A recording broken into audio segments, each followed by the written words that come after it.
내주하시는 성령님의 신호들이라고 하는 제목으로 오늘 말씀의 은혜를 같이 나누고자 합니다.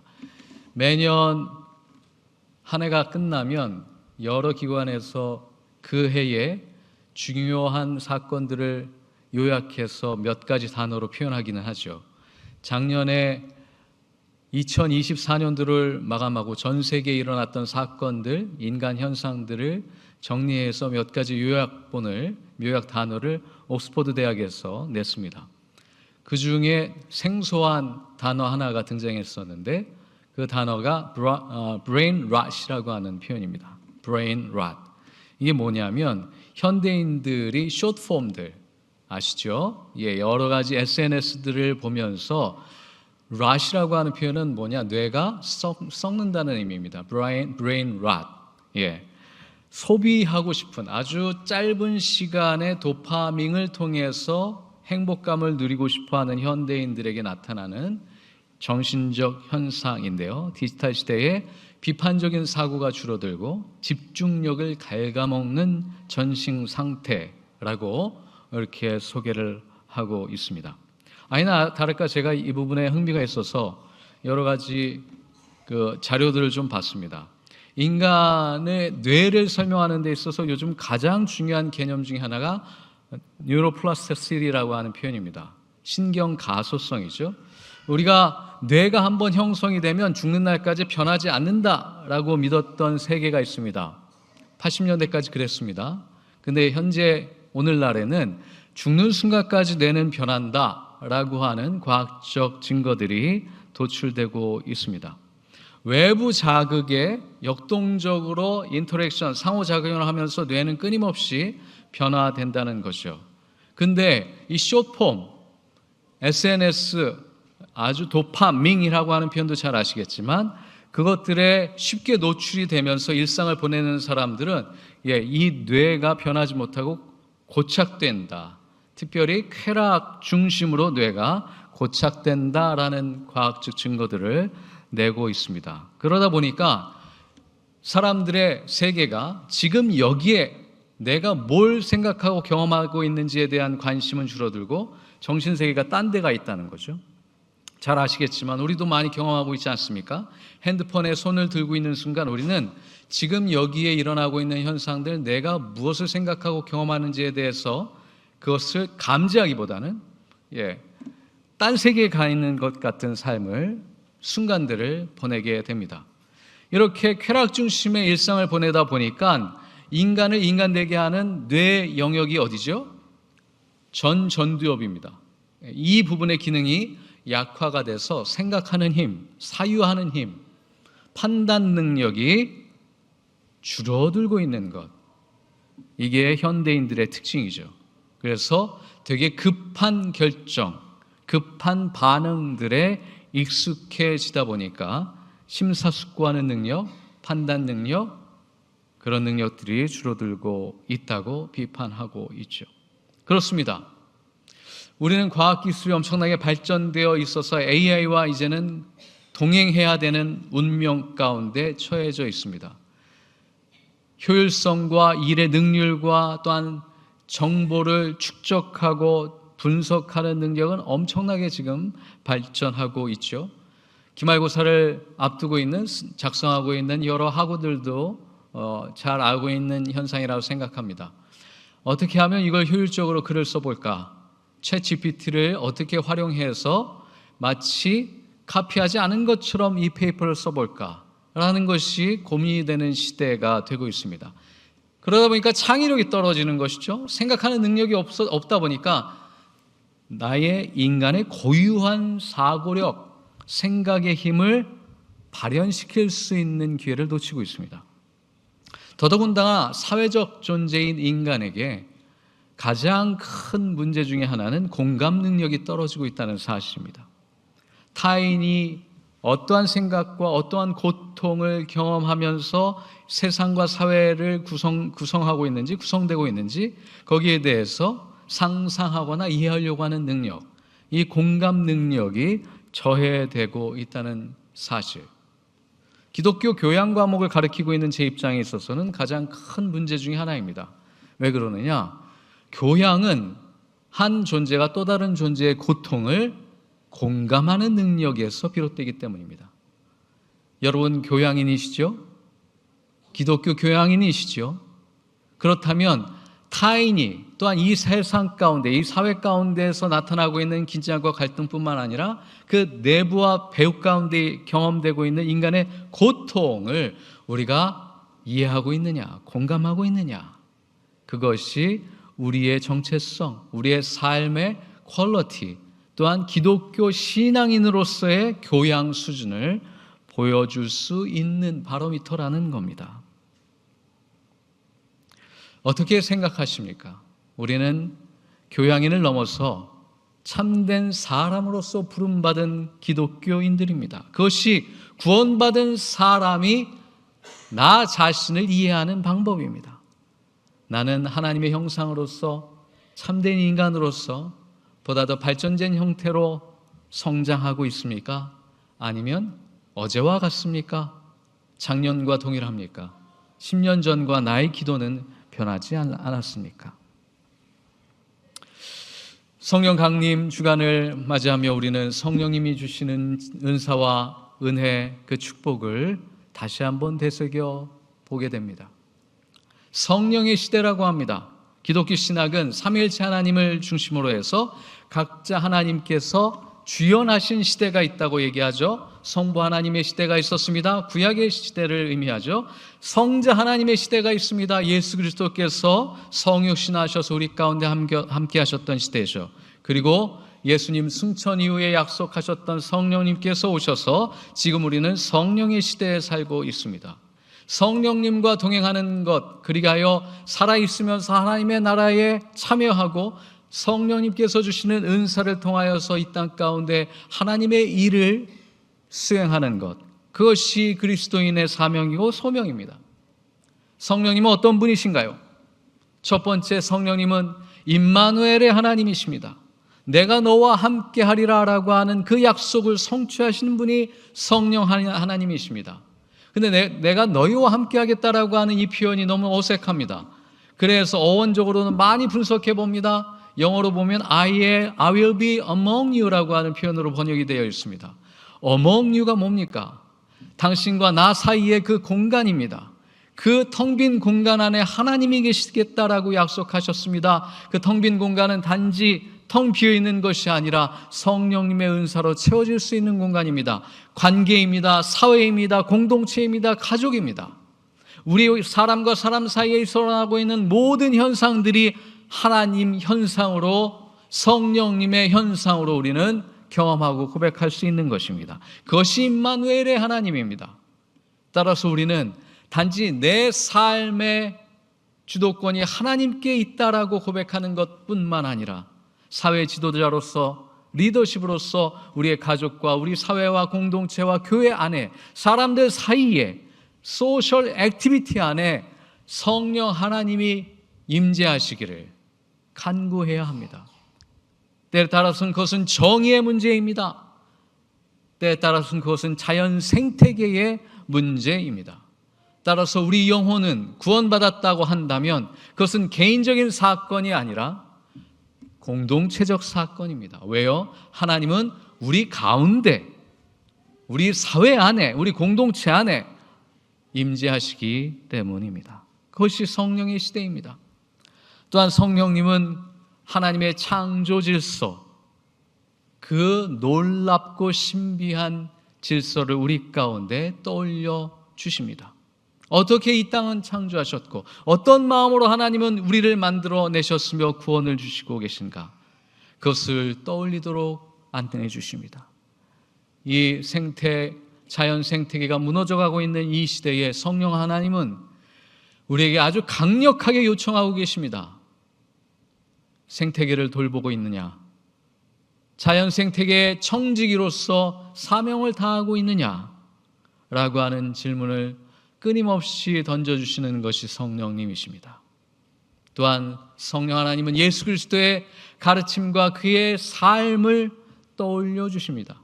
예수님께서 어떻게 살아오셨는가, 어떤 말씀을 주셨는가, 그리고 그의 삶과 인생은 지금 내 삶의 이 현장 속에서 어떤 통찰과 지혜를 주고 계신가, 그래야 우리는 성경을 읽습니다. 성경을 묵상합니다. 성경을 배웁니다.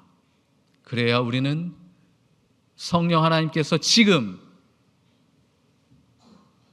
내 삶과 이 사회와 이 역사 가운데 인도하시는 그 인도함 따라서 신실하게 따라갈 수 있습니다. 그럴 때 우리는 창조주 하나님의 영이신 성령님을 따라갈 수 있습니다. 삼위일체 하나님은 우리 가운데 여전히 새로운 일을 행하고 계십니다.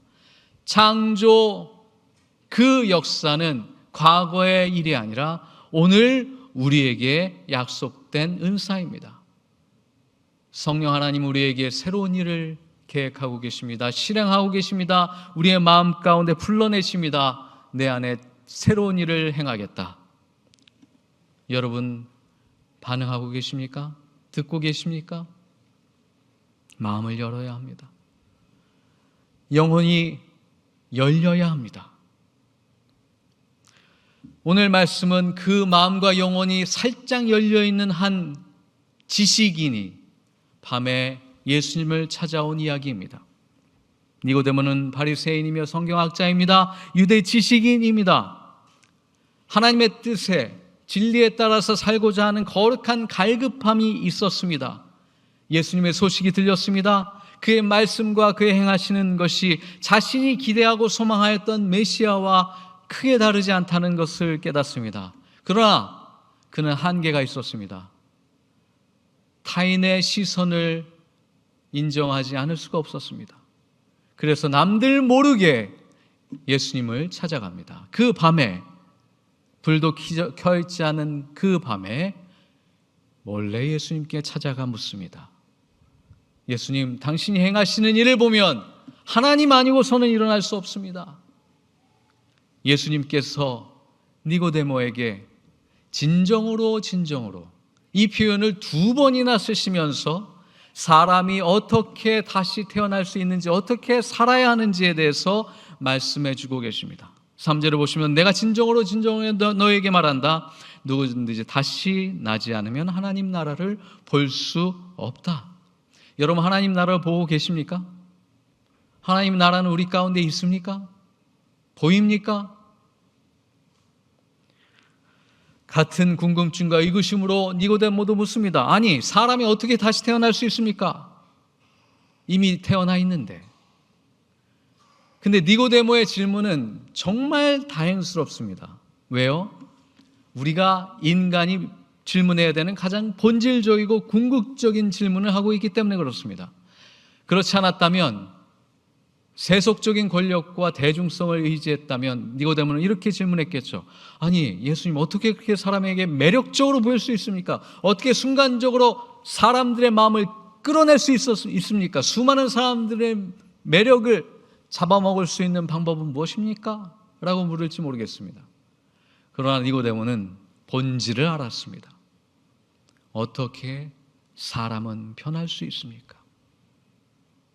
5절에 예수님이 말씀하십니다. 진정으로 너에게 말한다.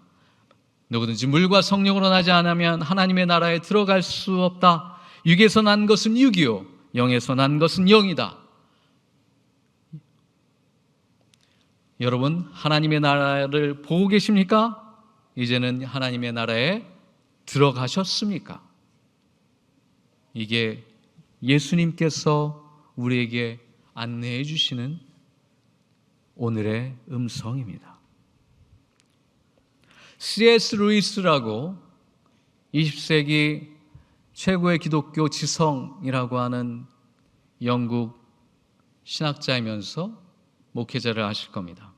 그분이 쓰신 순전한 기독교라는 책도 한국의 스테디셀러가 돼서 많은 분들이 읽고 계신 걸로 알고 있습니다. 거기 4부에 보시면 새 생명이라고 하는 챕터가 있는데 거기를 기반으로 하여서 성령으로 새롭게 된 사람, 성령님이 내주하시는 삶, 그 특징들을 4가지 정도로 얘기하고 있습니다. 성령님께서 내 삶에 함께하고 계시는 삶은 어떤 삶의 특징들, 신호들을 발견할 수 있는가? 첫 번째는 그리스도를 닮고자 하는 새로운 열망이 마음 가운데 움텄습니다. 그전에는 관심이 없었던 거룩한 삶, 순결한 삶, 또한 인내하는 삶, 용서하는 삶, 자비의 삶, 거기에서에 대한 관심이 생깁니다. 왜요? 예수님이 그런 삶을 남겨주셨거든요. 그러면서 그냥 좋은 사람이 되려는 노력이 아니라 그리스도처럼 사는 삶은 무엇인가? 라고 하는 궁금증에서 그의 삶이 변화되기 시작합니다. 두 번째, 성령님이 내주하시면 그의 삶은 양심이 아주 민감하게 됩니다. 전에는 무시했던 작은 실수나 죄에 대해서도 예민해지고 감지하면서 내가 부족하다는 사실에 대해서 슬퍼할 수 있습니다. 그래 성령님께서 마음 깊은 곳에 빛으로 내주하시다 보니까 나의 삶의 동기와 태도가 내중심적이거나 세속적이거나 또한 습관적인 데서 벗어나 보다 더 성실하고 거룩한 동기로 삶을 이어갈 수 있게 됩니다. 또한 세 번째 특징으로는 내 힘과 능력이 아니라 그리스도의 능력에 의지하는 삶을 사고자 시도합니다. 내가 무엇을 하느냐가 중요한 게 아니라 나는 하나님 앞에 어떤 존재인가 라고 하는 질문에 천착합니다. doing이 아니라 being에 더 관심을 가지며 하나님과 동행하려 애쓰죠. 그런 의미에서 내가 그리스도 안에 있고 그리스도가 내 안에 있다라고 하는 이 신비한 연합을 가슴 깊이 새기며 순례자의 삶을 살려고 노력하는 것이죠. 마지막으로는 C.S. 루이스가 얘기하고 있는 내주하시는 성령님의 특징이 무엇이냐? 완벽한 삶을 살려고 하는 것이 아니라 보다 더 나은 오늘을 꿈꾸며 새로운 삶을 산다는 거죠. 과거에 묶여 사는 것이 아니라 완벽한 삶을 살려고 하는 것이 아니라 오늘 내게 주신 나의 삶의 조건과 환경 속에서 어떻게 하나님의 뜻을 실현하면서 동행할 수 있는지 그 온전한 삶에 대한 관심을 가지며 삶의 방향을 잡고 살아간다는 것입니다. 여러분, 어메이징 그레이스의 대표 저자인 존 뉴턴이라고 하는 분을 잘 아실 겁니다. 과거 노예상이었죠. 그러나 그는 놀라운 은혜, 회심의 경험을 한 다음 그의 삶과 그의 말과 행동이 하나님 앞에서 완전히 변화되어서 민감한 삶을 살면서 회개의 은총을 이 아름다운 가세에 남겨놨습니다. 그래하면서 내가 사는 것이 아니라 하나님이 사시는 것이며 그리스도 그 거룩한 성품을 내 삶 가운데 구현하고자 그렇게 애쓰면서 살았던 삶, 그 아름다운 삶의 흔적을 남긴 것이 존 뉴턴이었고 우리는 그의 찬송으로 하나님께 나아가고 있습니다. 여러분, 성령님은 우리 안에 이미 와 계십니다. 큰 소리로 기도하지 않아도 이미 우리 안에 함께하고 계십니다. 그러면 관건은 무엇입니까? 내가 성령님을 맞이하고 있는가? 내가 성령님께 나아가고자 하는가? 그와 동행하고자 하는가? 성령님께서 주시는 지혜와 명철을 통하여서 예수 그리스도의 삶을 오늘 내가 따라가고자 하는가? 결국 어디에 달려 있습니까? 내 마음, 내 영혼에 달려 있다는 사실입니다. 그래야 변합니다. 그래야 새로 태어납니다. 그것이 거듭남이라는 것이죠. 성령님께서 우리에게 주신 새로운 삶, 거듭난 삶이라는 것입니다. 성령의 계절은 따로 없습니다. 이미 우리와 함께 계시는 성령님, 예수의 영, 하나님의 영, 그분과 함께 동행하며 그의 길을 따라가고자 노력할 때에 그 시간과 장소야말로 성령의 시대이며 성령의 사건입니다.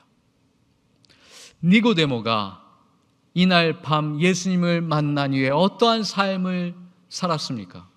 요한복음은 두 부분의 짧은 흔적을 통하여서 니고데모가 어떻게 성령의 사람이 되었는지, 성령과 내주하시면서 살았는지를 증거 삼아 보여주시겠습니다. 첫 번째는 7장 50절에 보시면 사내들인 공회에 가서 예수님을 디펜스하는 모습을 보입니다.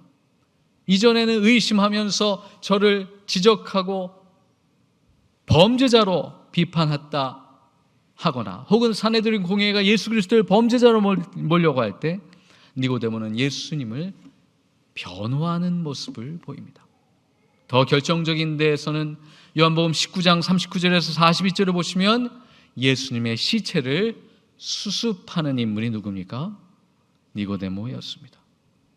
밤에 찾아와 자신의 모습을 노출하기 꺼렸던 그가 이제는 공개적으로 예수님의 제자가 되었다는 사실을 보여주고 있습니다. 그의 죽은 시신을 수습하면서. 이것이 성령으로 거듭난 사람의 흔적이며 삶입니다. 여러분, 새로운 삶을 갈망하십니까? 새롭게 시작하길 원하십니까? 새로운 시작은 이미 우리의 삶에 와 있습니다. 성령님께 마음을 여십시오. 잠잠히 그분의 초대와 그의 거룩한 은총에 기대어 기도하십시오. 그러면 우리가 알지 못하는 그 순간에 이미 와 오셔서 우리의 삶을, 우리의 생각을, 우리의 무의식을 치유하고 변화시키시는 성령님을 만나실 것입니다. 그 은총을 누리시는 살아가는 모든 대학교의 교우들 되시기를 간절히 축원합니다. 주신 말씀 생각하며 잠시 거듭의 기도 드릴 때에 성령님께 의지하며 성령님께 우리의 마음과 영혼을 열어드리며 창조적인 새 일을 우리의 삶 가운데 이루어주시기를 바라는 기도를 드립니다.